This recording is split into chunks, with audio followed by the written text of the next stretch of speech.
Hello friends. आज हम लोग बात करने वाले हैं वेल्डिंग इलेक्ट्रोड्स के बारे में। क्योंकि एक धातु से जब दूसरे धातु को जोड़ते हैं तो उसमें वेल्डिंग की आवश्यकता होती है। और वेल्डिंग एक ऐसा कार्य है जिसमें बहुत सारी सावधानियां भी बरतनी चाहिए हमको। और क्योंकि इसका आंखों पर भी असर पड़ता है, हेल्थ पर भी असर पड़ता है। तो जब भी हम वेल्डिंग का काम करें तो वेल्डिंग हेलमेट का यूज़ करें, नोज मास्क का यूज़ करें, हैंड ग्लोव्स का यूज़ करें। क्योंकि उसमें पावर सप्लाई भी होता है, फ्लैक्स भी निकलता है, स्मोक भी निकलता है।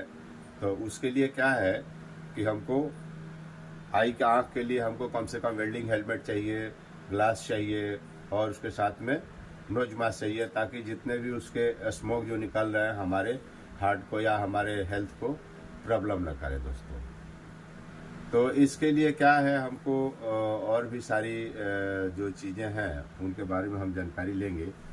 और ख़ास तौर से क्या है, जो वेल्डिंग इलेक्ट्रोड्स जो हम लोग बोलते हैं E7018 या 6013 या 7018 7016, तो इसका मतलब क्या है। 7018 बोलते हैं चाहे 6013 बोलते हैं हम, तो इसका मतलब क्या है। ये कुछ ऐसा तो नहीं है कि कुछ खाली एक नंबर है। इसके पीछे में भी कुछ उनका कोडवर्ड रहता है। जो वेल्डिंग इलेक्ट्रोड्स जो बनाते हैं उनका एक कोडवर्ड रहता है कि 7018 है तो क्या उसका कोडवर्ड है, और 6013 है या 6011 है तो इसका क्या कोड है, और उस कोड का मतलब क्या होता है दोस्तों। क्योंकि जो विभिन्न प्रकार के जो वेल्डिंग जो हम लोग उपयोग में लाते हैं धातु जोड़ने के लिए, तो इसमें क्या है, आर्क वेल्डिंग भी है, आर्गन वेल्डिंग है, नॉर्मल वेल्डिंग है। तो इसमें जो उपयोग जो होता है, जो भी मतलब केमिकल्स जो उपयोग जो इसमें होते हैं, तो उसमें क्या है, आमतौर पे बोरेक्स, हाइड्रोक्लोराइड एसिड और जिंक क्लोराइड एसिड उसमें होता है। क्योंकि एक दूसरे को जोड़ने के लिए जब भी हम वेल्डिंग का उपयोग करते हैं तो क्या करता है, वेल्डिंग के ऊपर जो कोटिंग किया हुआ जो पाउडर रहता है वो क्या करता है, मेल्टिंग में हमारे को हेल्प करता है। और दूसरा क्या करता है, वेल्डिंग जब ज्वाइंट हो जाता है तो ऊपर में एक पापड़ी तरह का बन जाता है। अगर मान लो उसको सडनली वेल्डिंग करे, ऊपर में कोई कोटिंग अगर ना हो तो वेल्डिंग बराबर नहीं हो पाएगा। तो इसीलिए क्या है, ऊपर में कोटिंग भी होना एक ज़रूरी है दोस्तों। तो आइए चलते हैं हम लोग इलेक्ट्रोड्स के बारे में कि जो इलेक्ट्रोड्स के ऊपर में जो नंबर दिए हुए रहते हैं उनका क्या मतलब है।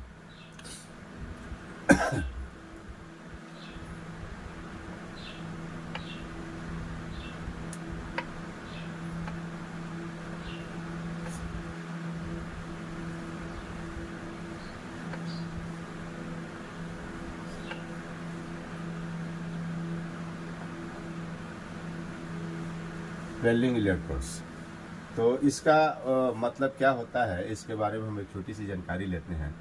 जैसे हम लिख दिया है यहाँ पर E6011, E6011, तो इसका मतलब क्या है। इसका मतलब ये होता है, ई जो दिया हुआ रहता है, ई का मतलब हो गया इलेक्ट्रोड।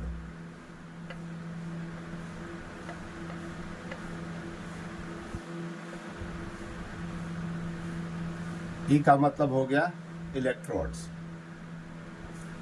और ये 2 डिजिट जो दिया हुआ है 60, ये 2 डिजिट दिया है, ये क्या है, टेंसाइल का उसका दिया हुआ रहता है। 60 टेंसाइल जो दिया हुआ रहता है, जो नंबर दिया हुआ रहता है 60, उसको क्या है, हम 1000 से इंटू कर देंगे तो उसका PSI आ जाता है। तो ये जो 60 दिया हुआ है यहाँ पर, इसको हम बोलते हैं मिनिमम टेंसाइल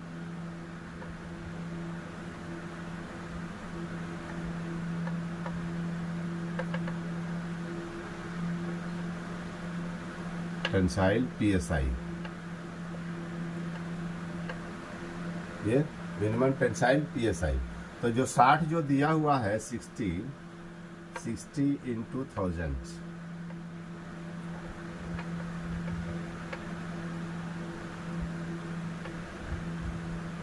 तो इसका जो टेंसाइल जो हो जाएगा 60,000 PSI हो जाएगा। किसी भी वेल्डिंग रॉड में ये जो दिया हुआ था इलेक्ट्रोड उसको बोलते हैं। 60 जो दिया हुआ है उसका टेंसाइल का वो मार्क करता है कि ये टेंसाइल का है, और उसके साथ में जो 1 दिया हुआ है ये 1, ये उसको पोजीशन का देता है।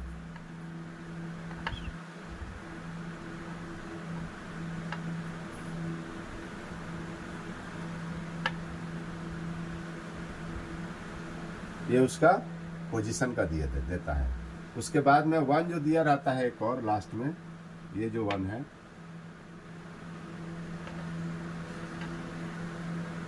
ये उसका टाइप ऑफ कोटिंग का दिया हुआ रहता है।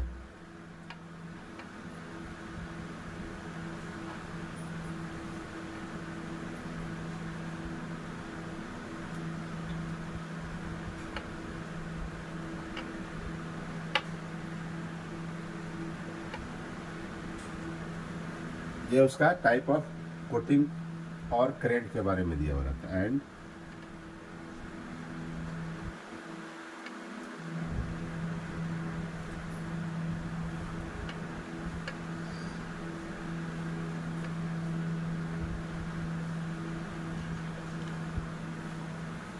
तो ये जो दिया हुआ है दोस्तों, ये इलेक्ट्रोड्स के बारे में दिया हुआ है। इसको इलेक्ट्रोड्स 60 दिया हुआ है, मिनिमम टेंसाइल इसका PSI में आता है। जो भी अंक यहाँ दिया हुआ रहता है उसको हम क्या करेंगे 1000 से इंटू कर देंगे तो हमारा PSI निकल जाएगा। उसके बाद में 1 जो दिया हुआ है ये पोजीशन का हो गया हमारा। ये लास्ट वाला जो 1 दिया हुआ है ये type of coating and current के बारे में दिया हुआ है। ऐसे ही फिर हम एक दूसरा लेते हैं 7018 का।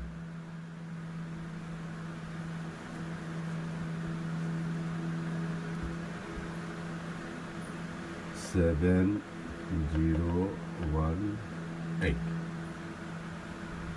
7018। तो इसका भी जो आपको जो ये कोड जो दिया हुआ है इसका भी सेम ही होगा। ई का मतलब हो गया इलेक्ट्रोड्स, उसके बाद में 70 का हो गया, आप ये भी यहाँ पर 7 डाल दें 70, तो ये हो जाएगा हमारा 70,000 PSI। यह हमारा हो जाएगा 70,000 PSI। उसके बाद में आपका जो 1 जो दिया हुआ है वो हो गया आपका पोजीशन हो गया।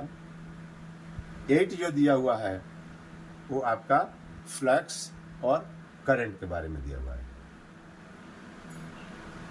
तो ये जो एक छोटी सी जो मैं जानकारी आपको दे रहा हूँ, क्योंकि सभी वेल्डिंग इलेक्ट्रोड्स के ऊपर में इस तरह का कोड वर्ड एक डाला हुआ रहता है, ताकि जो जानने वाला है, जो काम करने वाला है, अगर वो समझदार है तो वो समझ जाए और उसको कहाँ यूज करना है उसको भी बारे में इसको में जानकारी हो जाए, और उसमें कितना करंट हमारे को चाहिए, तो इसके जरिए हमारे को वो पता चल जाता है।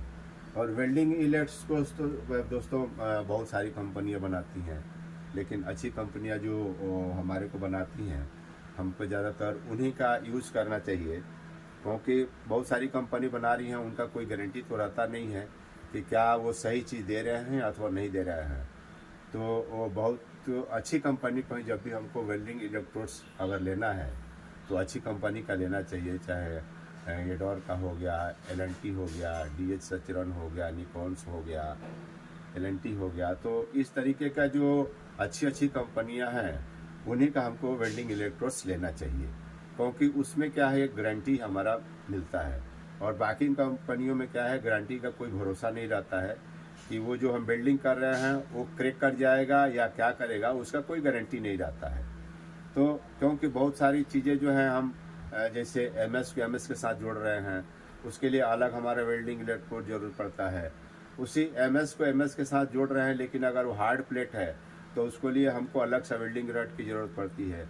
अगर कोई पिंच रोल वगैरह है उसके ऊपर हम वेल्डिंग मार रहे हैं, रोल छोटा सा है उसके ऊपर वेल्डिंग मार रहे हैं, तो उसके लिए अलग अलग टाइप का हमारे को वेल्डिंग इलेक्ट्रोड्स की ज़रूरत पड़ती है, क्योंकि सभी वेल्डिंग इलेक्ट्रोड्स हम एक जगह यूज नहीं कर सकते हैं, और न ही एक धातु से दूसरे धातु को जोड़ने के लिए भी सभी तरह का एक ही तरह का वेल्डिंग इलेक्ट्रोड्स हम यूज नहीं कर सकते हैं। क्योंकि मान लो MSM कास्टिंग जोड़ना है, MS से SS जोड़ना है, SS से SS जोड़ना है, या कास्टिंग से कास्टिंग जोड़ना है, MS से MS जोड़ना है, आपको ब्रास से ब्रास जोड़ना है, तो उसके लिए क्या हमारे को अपना गैस वेल्डिंग की ज़रूरत पड़ती है। कॉपर से कॉपर जोड़ना है तो उसमें भी हमारे को गैस वेल्डिंग की ज़रूरत पड़ती है। और उसके अंदर में क्या है, हमारा जो दिया हुआ रहता है एक ठो, उसके अंदर में वेल्डिंग इलेक्ट्रोड नहीं यूज होता है। अगर हमारे को ब्रास से ब्रास जोड़ना है तो उसके लिए क्या हमारा एक वायर दिया हुआ रहता है, ब्रास वायर रहता है, उससे हम क्या है गैस के जरिए उसको हम जोड़ते हैं या फिलिंग करते हैं।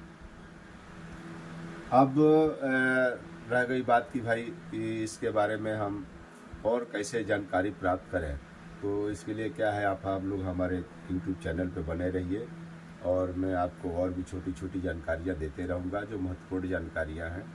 ये जो रोलिंग मिल्स हो या किसी भी सेक्टर हो, मैन्युफैक्चरिंग्स हो, ये सभी जगह वेल्डिंग इलेक्ट्रोड्स यूज में किया जाता है।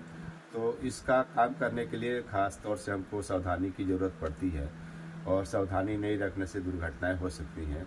तो कोशिश ये करें कि जब भी हम काम करें वेल्डिंग का तो बराबर शू पहन लें, हाथ में हैंड ग्लोव्स लगा लें, उसका वेल्डिंग हेलमेट लगा लें, नोज मास्क लगा लें, और उसके बाद भी हम काम करने जाएं।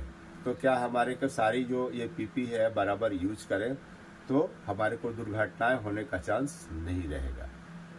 तो दोस्तों, इसके साथ हम मिलते हैं आपको अगली वीडियो में, और आप लोग हमारे YouTube चैनल पे बने रहिए। हमारे YouTube चैनल है शिव विशारद। धन्यवाद।